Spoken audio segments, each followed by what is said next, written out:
Yeni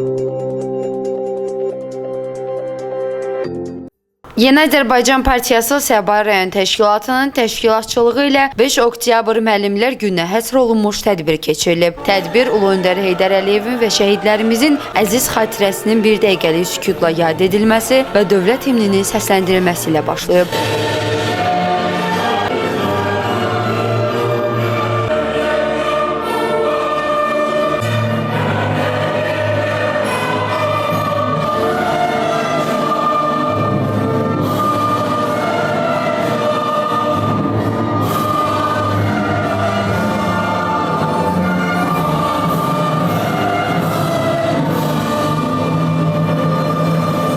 Daha sonra çıxış edən Yeni Azərbaycan Partiyasının Səbail rayon təşkilatının sədri Muxtar Nağıyev müəllimlərin cəmiyyətdə əvəzsiz rolunu vurğulayıb. O, müəllimlərin verdiyi bilik və tövsiyələrin gələcək nəsillərin formalaşmasında xüsusi əhəmiyyət daşıdığını qeyd edib və bütün müəllimlərə təşəkkürünü çatdırıb. Tədbirdə həmçinin Səbail rayon İcra Hakimiyyəti başçısının müavini Kəmalə Həşimova, Azərbaycan Milli Elmlər Akademiyasının müxbir üzvü, 91-lərin nümayəndəsi Novruz Quliyev, Azərbaycan Dövlət Pedaqoji Universitetinin prorektoru Professor Asəf Zamanov və Səbail rayon 6 sayılı məktəbin müdiri Gülşən Orucova çıxış ediblər. Novruz Quliyev çıxışında müəllimlik peşəsinin müqəddəs və şərəfli olduğunu vurğulayıb. Bizim gələcəyimiz dövlətimizin gələcəyi müəllimlərin fəaliyyəti ilə bağlıdır. Hər bir insan həyatında müəllimlərin izlərini unutmur. Onların söylədikləri sözlər, verdikləri tərbiyə ömürlük yaddaşlarda qalır. Tədbirdə bir qrup müəllim fəxri fərmanla təltif olunub. Sonda Yeni Azərbaycan Partiyasının himni səsləndirilib. Günel Fərzəliyeva, Müqabil Bəbirxanov, Səs TV xəbər.